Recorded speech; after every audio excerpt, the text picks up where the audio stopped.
fourth one has gone one step further about the notion of publicness. And we are actually saying that is it not possible to think of the city as a cultural enterprise rather than as an engineering configuration. You see, cities for at least 200 years, 150 years maybe, have largely been developed, urban development has arisen as the work of engineers and town planners.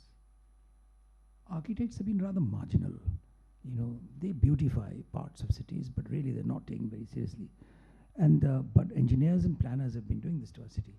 And I have lived in Delhi since 1952, and I have noted that Delhi, in spite of the huge investment of human resource and capital to make it a better place, it's the capital of the country, it has become progressively worse as a place to live in.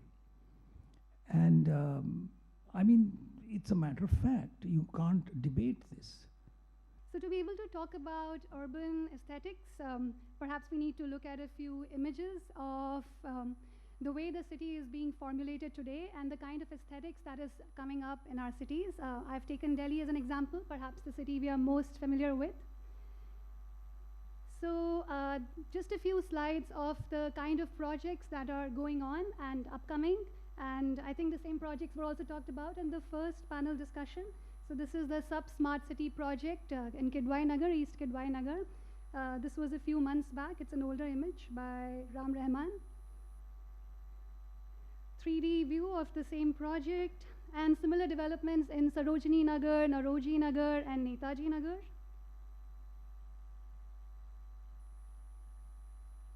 And of course, the redevelopment of Pragati Maidan.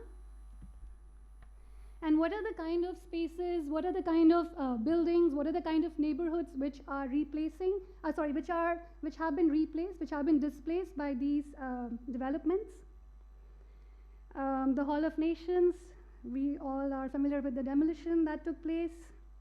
Similarly, Netaji Nagar, the government quarters designed by Habib Rahman, we might be familiar with, being architects.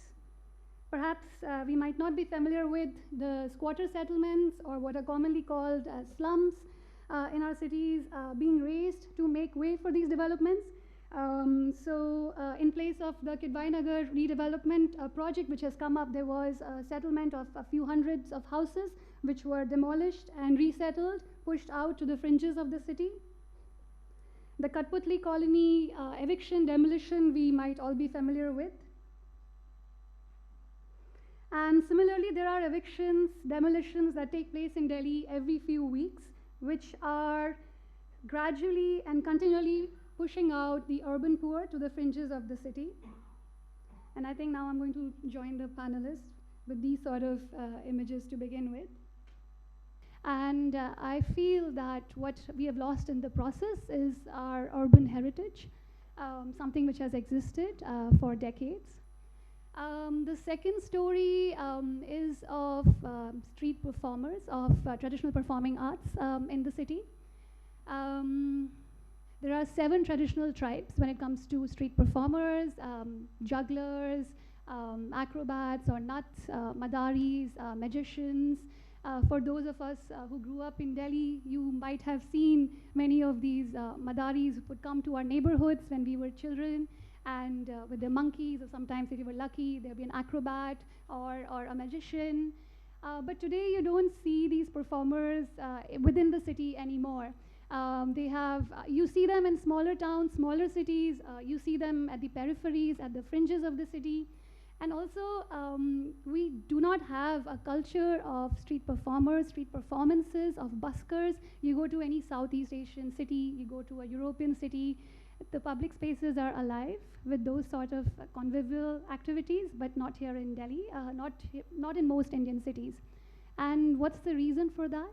The reason lies in an act which was passed in, I think, 1876. It was called the Dramatic Performances Act, introduced by the British to stop Indians from protesting, mobilizing themselves to fight for independence. And somehow this colonial law has kind of still retained itself. Many of the states had repealed the act, but it's still active in a few states. Delhi had repealed the act, but in practice, in principle, it is still active, left to the discretion of the police.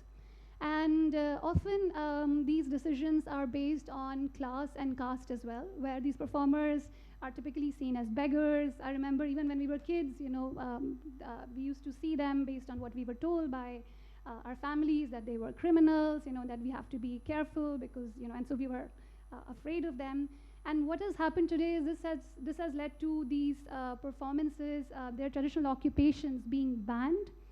And today we have the kind of spaces we have. And even if you are from a more upper middle class background, you try to put up a performance in Delhi, if you try that, it's next to impossible. It's very, very difficult. Well, thank you for having me, sir. As sir said, I went to something called the TVB School of Habitat Studies, which you seem not to be happy to be the founding pillar of.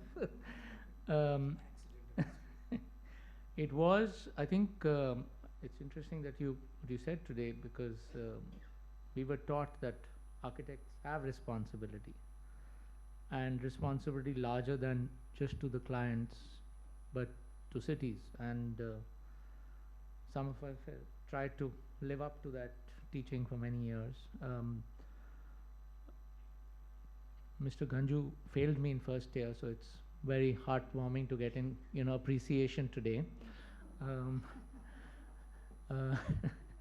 And I think the reason he failed me was because Dr. Narayani Gupta sitting here gave me an assignment which I spent all summer all semester doing, and did not do anything else. So thank you for that also, ma'am. I think quite early on in first year of architecture school, one got involved with the thinking that not only is that social equity central to the urban project, but how much is urban history, which ma'am was teaching us, important for us as architects and planners to keep in mind while working on these cities. The Forgotten Cities of Delhi by Rana Safri. उसमें एक बहुत ही बताऊंगा क्यों. In the posh bungalows surrounding Delhi's Hos Khas area, there is a very strange monument, which to me resembles a lighthouse. The strangeness comes from the fact that Delhi is a landlocked city with no sign of the ocean for miles. However, this monument seems to have a darker side to it. One has to go into our block of Hos Khas residential area, where there are 2 iron gates on the way. Most of the guards in the area will guide you to it, as there is no signage. Once we go closer to the board, do we read that it's Chor Minar, built by Sultan Alauddin Khilji. And it was used to exhibit the severed heads of thieves during his reign. As per the legend, it has 225 holes. The purpose of this minaret was to strike terror in the hearts of people, enough to make every sinner turn into a saint. And obviously those 225 holes were all about hanging those heads by whatever hook there might have been. However, no reference is found for this monument in any contemporary text, and we can only reach this conclusion based on Sultan's reputation for cruelty and severity. Khilji, now comes the important part. Khilji came to the throne of Delhi Sultanate at a time when the Mongol threat was escalating, and he had to maintain a huge army. He could not therefore afford mismanagement.